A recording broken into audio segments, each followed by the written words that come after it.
Hello everyone, and now welcome to a game between ZDR and I believe I'm playing is 120, so let me go ahead and double check everything real quickly. It is going to be ZDR spawning as the orange orc player down over here at what I'll call the 5 o'clock position. Meanwhile, ZDR spawning here as the orange orc player. Meanwhile, 120 spawning as the purple undead. Orc versus undead, a matchup that I do know very, very well since I have been casting this for so many years.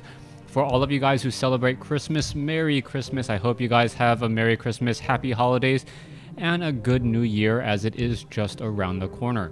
Now, some people have been coming up with ideas on how I could reach out to my fans a little bit more, and more on that in the coming year. I don't know if it will actually work, but we'll see. I do have a good number of views, many more views than I thought I would ever have in WarCraft 3 back in the day when I started over about 5 years ago now. So yeah, it's been 5 years since I started casting, over 5 years, and it has been a very, very fun ride. Thank you for being part of it, as all of this holiday cheer has gotten me a little bit reminiscent on the past. Alright, Ultra of Darkness now coming into play. This is going to be significantly delayed. We do see a Graveyard now coming in as well, so we should be looking at Crypt Fiends. The big question will be whether or not he's going to still go for the Death Knight, or is the timing on this for perhaps a Tavern Hero. Meanwhile, taking a look at the Orc player down over here, it is going to be your typical Blade Master, now training up a Grunt, and then we should be seeing a Voodoo Lounge eventually. Orc Peon does quickly spot out this location here. He knows exactly where his opponent is, and now I'm not sure why this Peon is deciding to harvest lumber here. He may be trying to set up a Voodoo Lounge right there, a little bit easier to get to, doesn't have to run all the way back inside his base without building it close to his opponent. We are looking at the Blade Master making his way out right about now. It does seem a little bit delayed, but it will be popping out right there. Meanwhile, let's take a look. The Death Knight is still some time away. We're going to look at the Blade Master perhaps going ahead and trying to clear out this Ogre Magi off over here. The Blade Master is able to sit in this position or this position, strike down the Ogre Magi, and really just get a very, very strong item, and very importantly, that Watcher Ward throughout the rest of the game, so he will not be revealed. Also, while still being able to keep track of what's going on there. Blade Master now looking to back off a little bit. He is taking a fair bit of piercing damage, but the piercing damage does not matter very much, as you're going to see him now head over to the Voodoo Lounge, perhaps drop a Scroll of Town Portal, and also pick up a couple of healing salves. So there we go. There goes the Scroll of Town Portal. Healing salves now ready to use now on that Blade Master. The Blade Master is moving out, ready to go. Meanwhile, the Death Knight is making some very short work of all of these Ogre Warriors down over here, using a Death Coil to finish off a unit. Wants to make sure that the Blade Master is not nearby. Blade Master now wind-walking his way through, not going to be able to get through or steal any of the kills here, as the Death Knight will get very, very close to level 2. Meanwhile, the Blade Master now going to go ahead and take down the Giant Sea Turtle, picks up a Cloak of Shadows, and now has to be a little bit careful here. He does not want to lose this Grunt, and that is going to be a problem. The Death Knight should be able... Oh, none able to get there. Beautifully microed. The Speed Scroll being used to save a Grunt. Very nicely done. Another Grunt getting in harm's way to stop that Death Knight. And somehow what looked like a very, very early dead Grunt turned into a beautiful save, as a Grunt now tries to run in here to take down a Crypt Fiend or two. Death Coil does take down one Sea Turtle there. Death Knight now sitting at level 2. Meanwhile, the Blade Master going after the Ogre Magi, wants to get this item here. The Blade Master still sitting at level 1 though. Will get to level 2 momentarily. Does need to wind walk, or it's not able to wind walk, and oh, this could be very bad. The Death Knight is nearby. There goes the healing salve. The Blade Master with Boots of Speed able to outrun. Beautifully done, and now he is going to be running all the way back home. That would have been a very, very dangerous spot for that Blade Master to be in. He was low on life with not enough mana within Death Coil, or almost Death Coil range of that Death Knight. Blade Master now coming, making some short work off over here. Gonna go ahead and heal up some more. quickly sells an item, picks up a clarity potion now, and also picks up a healing salve. Meanwhile, the Death Knight, sitting at level 2, may be able to get a free grunt kill here if he tries for it. No, he's not going to try for it. Instead, he wants to go after the Giant Sea Turtle. Giant Sea Turtle does have a little bit of resistance in terms of that damage, but the Gargantuan Sea Turtle does have a lot more life, very difficult to take down, as the Gargantuan Sea Turtle does deal significant chaos damage, which has no fall off depending on the type of armor you have. Death Knight now reaching back over here, gonna go ahead, stay by. Looked like he picked up Dust of Appearance, or the Dust of Appearance was already on him, as the Death Knight now needs to make a little bit of a play here. Blade Master, Death Knight, once again going back and forth. Now we're gonna look at a Crypt Fiend now trying to slip away. It looks like the Crypt Fiend will be able to head all the way back, and this is just not going that well for ZDR. ZDR is putting and poking, but he's not really doing that much damage to his opponent. And now that we are going to get to Halls of the Dead, we should be getting that Lich and then Black Citadel soon.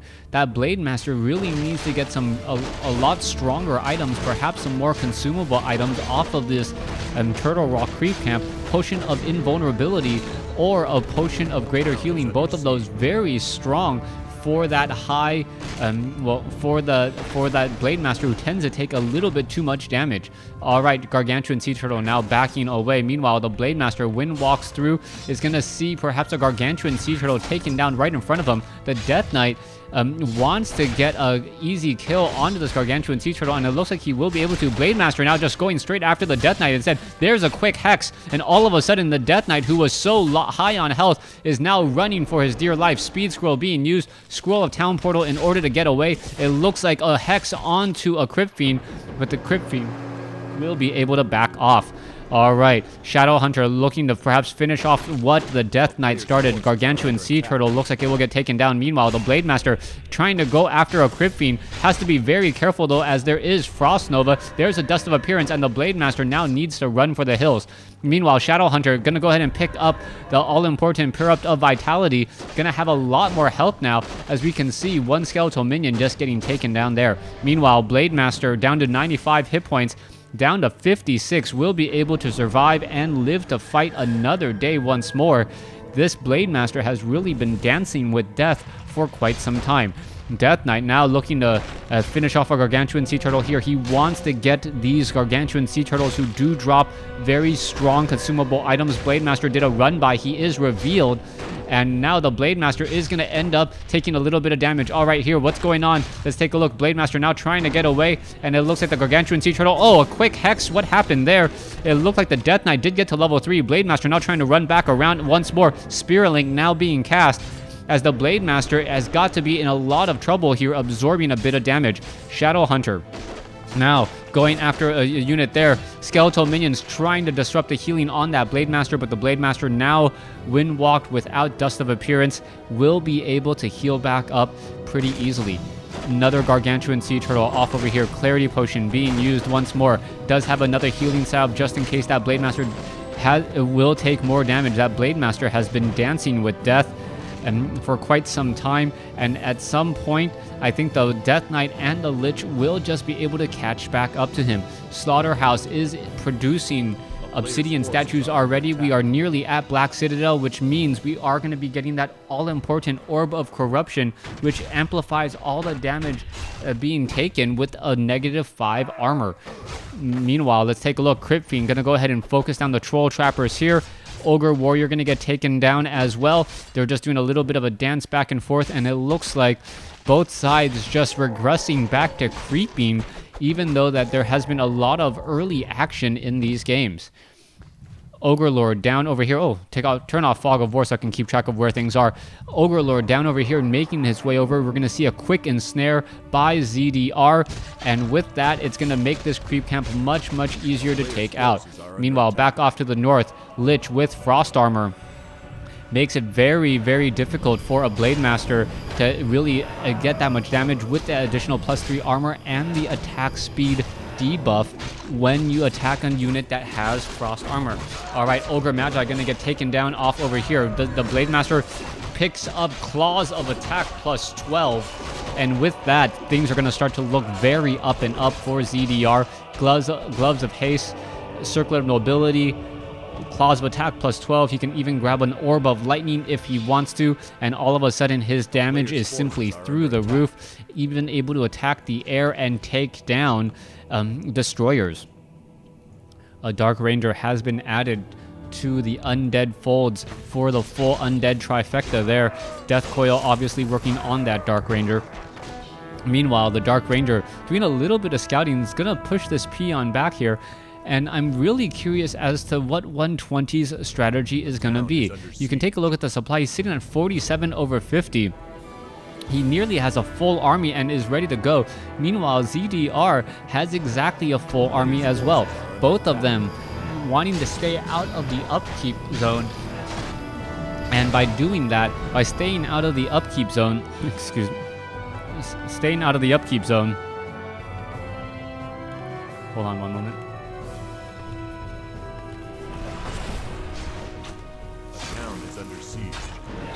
Alright, by staying out of the upkeep zone, they're going to be really, really limited in terms of all of their gold. Sorry, a lot of background noise at my place. Going to go ahead and try and solve that. Anyways, Death Coil now onto the Blade Master. Blade Master taking a lot of damage. Does get to level 4 and has that Potion of Invulnerability working for him. Alright, so far a lot of damage being dealt. Healing Wave still has not come down onto that Blade Master yet. He really needs it, as we now see the Destroyer taking a lot of damage as well. So far that Blade Master does get a little bit of heal so far, and it looks like the Potion of Invulnerability is finally coming to an end. A beautiful here. Death Coil, Frost Nova, Dust of Appearance. The Blade Master is still alive and dodging a bit of bullets once again.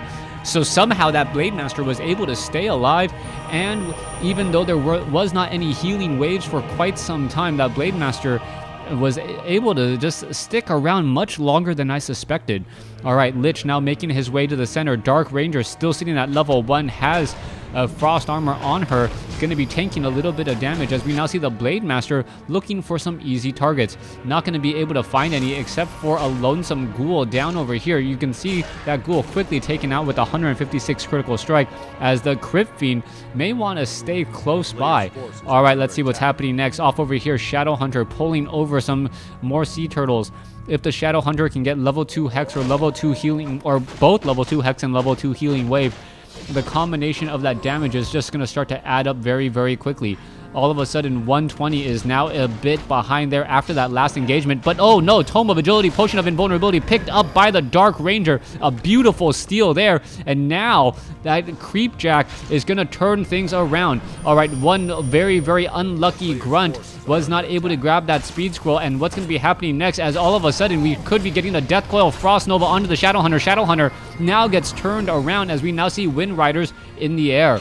Alright, Wind Rider in the air. Blade Master sitting at level 4, doesn't have that much mana. Shadow Hunter not being resurrected as of yet. Grunt running around the far side, as that Shadow Hunter is at level 3, is going to take quite some time to resurrect. Alright, here we go into the next engagement here. Let's take a look. The Wind Rider could try and focus down the Destroyer, as the Crypt Fiends do not have web. Alright, without web being enabled, the Wind Rider has a very, very lucky break to just try and focus down that Destroyer. A lot of piercing damage being added. Blade Master getting in some damage as well, as it looks like it will get taken down. Blade Master is not revealed. He did take a little bit of damage there, as we are now running for the hills once more, and there goes a grunt. Death Coil hitting the grunt there, the Blade Master perhaps the intended target, and without that Shadow Hunter, you see how fragile the entire Orc army is. Alright, let's continue this fight here. Wind Rider, one lone Wind Rider. Oh, Devour Magic Destroyer is now doing a little bit of splash damage once again. The Blade Master now needs to run, and without the Shadow Hunter acting as significant support, you can see how much damage this Blade Master is constantly taking.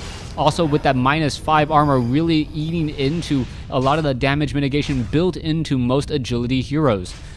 Spirit Walker now coming all the way back, and there it goes again. Death Coil to finish it off, and this is just looking oh so strong and oh so good for 120. 120 catching a little bit of a lucky break, and now with the Potion of Invulnerability on the Death Knight, the Death Knight really doesn't have anything to worry about. Usually the Death Knight is the weakest link, since he cannot heal himself, but with that Potion of Invulnerability a full 15 seconds, he can just run into the fray and not really be that concerned. Dust of Appearance, all right, Death Knight trying to chase after a Blade Master. Blade Master now just running around here. There goes another Destroyer. Level 5 now on the Blade Master. And what is happening here? The Blade Master now trying to run away. Dust of Appearance is revealing him. And there he goes. The Shadow Hunter pops out just a second late. And there is the GG 120 taking a game over ZDR. Thanks for watching. Thanks for listening. Hope you guys enjoyed this game. Please stay tuned for one more.